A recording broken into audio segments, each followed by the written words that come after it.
We are about to show you a deadly officer-involved shooting on an East Tennessee highway. The body cam video comes from a trooper already working the scene of a traffic tie-up on I-75. First, we want you to see it in real time, all 12 seconds.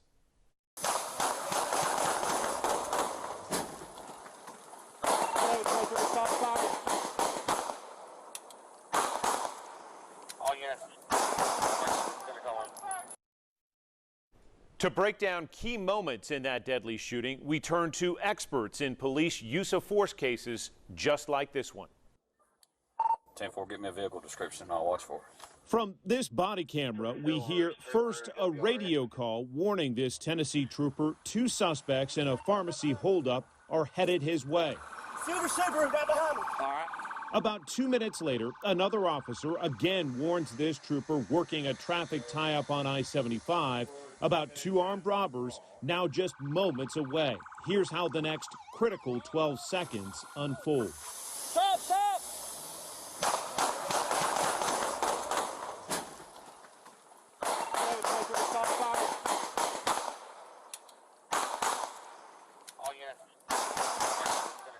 So I'm going to stop it right there. What's your initial impression of seeing that? They're armed. You know they're armed. At that point, they have to be stopped. You have to assume that something bad is going to happen to someone if you don't stop them. Tim Hutchison served 34 years in law enforcement, including more than 17 as sheriff of Knox County.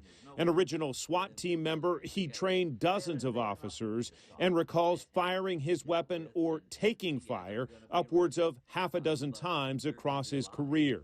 You think these officers acted appropriately on the first run? Yes, absolutely. I believe they're justified in their initial shooting because they're standing there in harm's way. Right here, the initial fire happens. You see the car crash, but then the fire continues.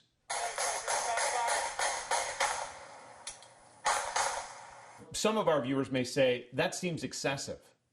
You can question that after the fact all day long.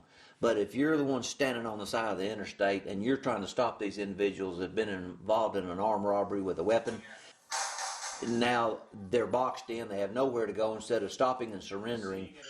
The trooper was not just looking out for himself and his fellow officers, but he was also looking out for society in making that decision. A justified shooting that stopped the threat. A similar take from a former FBI agent and federal prosecutor. Once you surmise that it's important to pull that trigger, it really doesn't matter how many times you shoot, as long as you're justified in pulling that trigger one time. Based on watching this a number of times, you think the officer's actions are justified?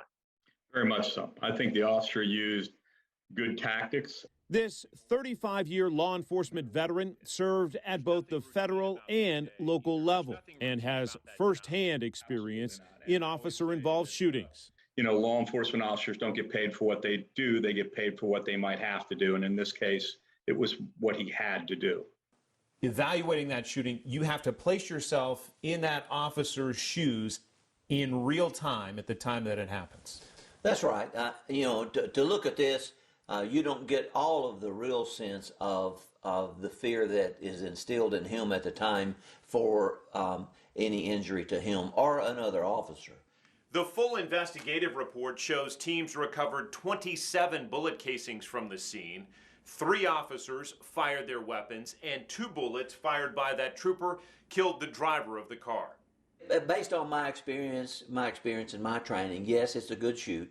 You know, were there too many shots? That's hard to say. We don't have all of the angles. We don't know what the sheriff's office officers could see because they were further over to the trooper's left, and we don't know what they could see. We know we heard after it stopped, I see no movement in the car. No movement from that side of the car, but then comes another surprise a few seconds after officers stop shooting. Come out! Come on out!